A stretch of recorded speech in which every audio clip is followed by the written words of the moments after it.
Bismillahirrahmanirrahim. Assalamualaikum warahmatullahi wabarakatuh. Kaifa halukum anak-anak ustazah semuanya? Alhamdulillah, hari ini kita dipertemukan kembali dalam pelajaran SKI. Anak-anak ustazah semuanya, pada pekan yang lalu kita sudah mempelajari bahwasanya beberapa kali sudah terjadi perang pada masa Rasulullah, yaitu pada tahun 2 Hijriah terjadi perang Badar, tahun 3 Hijriah terjadi perang Uhud, dan pada tahun 5 Hijriah terjadi perang Khandaq atau perang Ahzab. Anak-anak ustazah semuanya, perang ini termasuk yang sangat menyeramkan dan menegangkan, sebab kaum Quraisy menghimpun sebanyak mungkin pasukan untuk memerangi kaum muslimin. Mereka terdiri atas Bani Sulaim, Bani As'ad, Fazarah, Ashja, dan Ghatafan. Mereka kerjasama dengan kaum Yahudi yang ada di Madinah. Rasulullah SAW setuju dengan ide sahabat Salman Al-Farisi untuk menggali Khandaq atau parit dan bertahan di dalam kota Madinah. Nah, agar lebih jelasnya, yuk kita lihat video berikut ini. Perang Khandaq. Perang ini dinamai Perang Khandaq karena adanya parit yang digali oleh umat Islam dalam upaya melindungi kota Madinah. Kata Khandaq yang dipakai dalam bahasa Arab berasal dari bahasa Persia kandak yang berarti itu yang telah digali. Meskipun sudah hijrah ke Madinah, namun Nabi Muhammad SAW dan pengikutnya masih terus mendapatkan tekanan dari kaum Quraisy Mekah. Setelah pertempuran di Badar dan Uhud, kali ini pasukan Muslim harus menghadapi kekuatan koalisi Quraisy dan Yahudi Bani Nadir. Sebanyak 10.000 pasukan koalisi bergerak mengebuk Madinah. Perang Khandaq ini diawali ketika Yahudi Bani Nadir mengkhianati perjanjian dengan Nabi Muhammad. Bani Nadir yang tinggal di Madinah itu melanggar kesepakatan yang telah disetujui dalam Piagam Madinah. Piagam Madinah adalah sebuah konstitusi yang dibuat oleh Nabi Muhammad dan para pemimpin Madinah pada tahun pertama Hijriah. Madinah merupakan contoh sebuah kota heterogen. Sebelum kedatangan Nabi Muhammad dan para sahabatnya, Madinah dihuni oleh penduduk asli, yaitu kaum Ansor yang berasal dari suku Aus dan suku Khazraj, orang-orang Yahudi, serta sedikit dari orang-orang dari Afrika, Bizantium, dan Persia.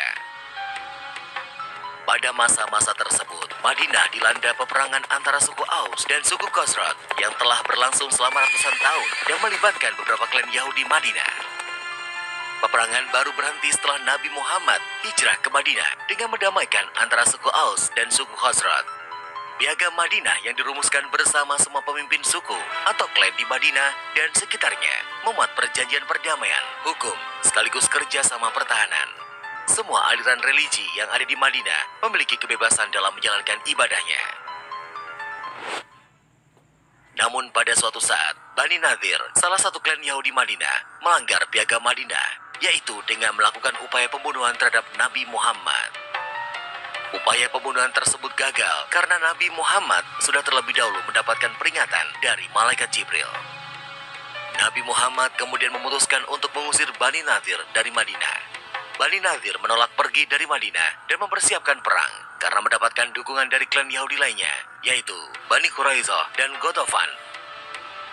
Dipimpin oleh Ali bin Abu Thalib, pasukan Muslim mengepung perkampungan Bani Nadir yang menempati sebuah wilayah yang berjarak sekitar 3 km jauhnya dari pusat kota Madinah.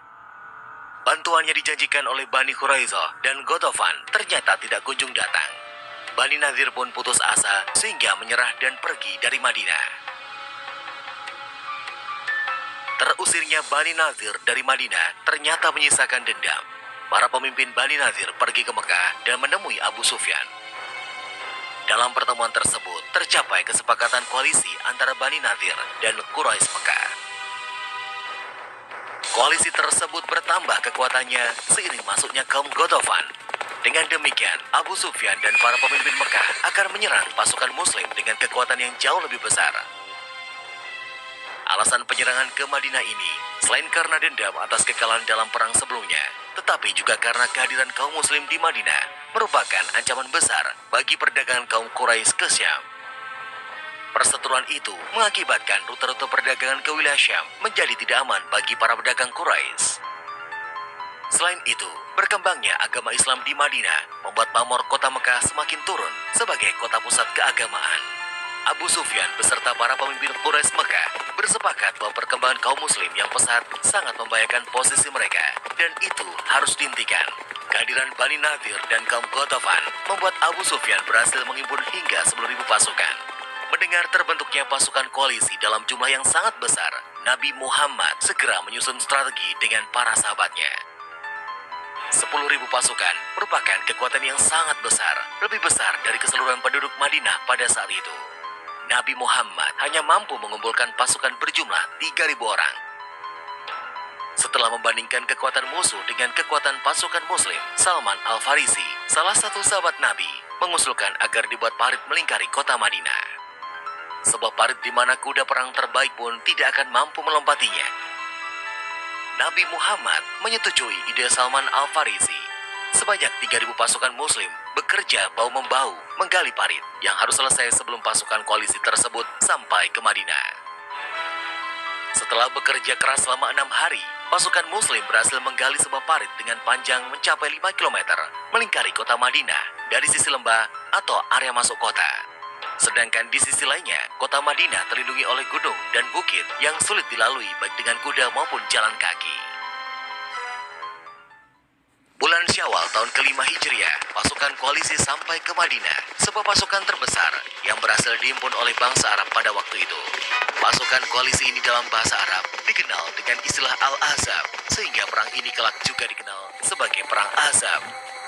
Keberadaan parit di luar kota Madinah ternyata tidak diduga pasukan koalisi. Hal yang bisa mereka lakukan adalah melakukan pengebungan sambil mencari celah untuk menerobos masuk ke dalam kota. Pasukan koalisi yang tidak bisa menggerakkan infanteri maupun kavalerinya terpaksa melakukan serangan jarak jauh dengan menggunakan panah. Pasukan Muslim pun juga membalas serangan tersebut dengan menggunakan panah. Upaya menerobos pertahanan parit pernah berhasil dilakukan oleh Amr bin Abdul Wud dan beberapa pasukan berkudanya. Namun, sesampainya di dalam kota, mereka harus menghadapi Ali bin Abi Thalib beserta pasukan berkudanya. Serangan Amr bin Abdul Wud berhasil diatasi oleh Ali bin Abi Thalib.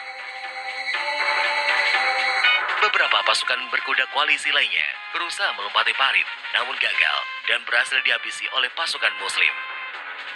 Berhari-hari dan berminggu-minggu, pasukan koalisi tersebut mulai mengalami perpecahan. Kaum Yahudi menolak untuk bertempur di hari Sabat, sedangkan Abu Sufyan memaksa mereka untuk tetap bertempur.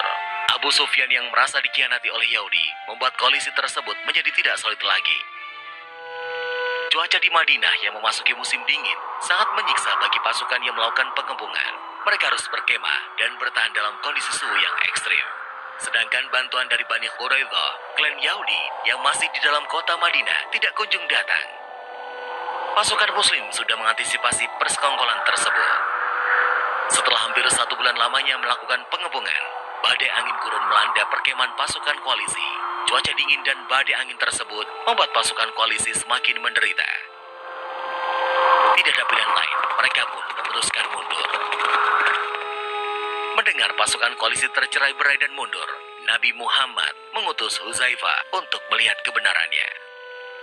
Pasukan koalisi yang mundur itu tidak sempat membawa peralatan tempur mereka. Mereka kocar-kacir dan meninggalkan medan pertempuran dengan tergesa-gesa. Perang selama sebulan penuh itu menimbulkan korban jiwa sebanyak 20 orang dari kedua belah pihak. Pada tanggal 7 Zulqa'dah, pasukan Muslim kembali ke kota Madinah. Pada saat itu, Nabi Muhammad menyampaikan bahwa tidak akan ada lagi serangan dari kaum Quraisy Mekah di masa yang akan datang.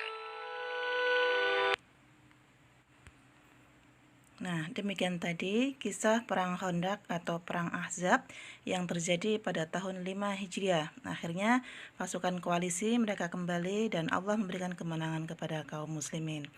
Alhamdulillah, kita akhiri dengan Assalamualaikum warahmatullahi wabarakatuh.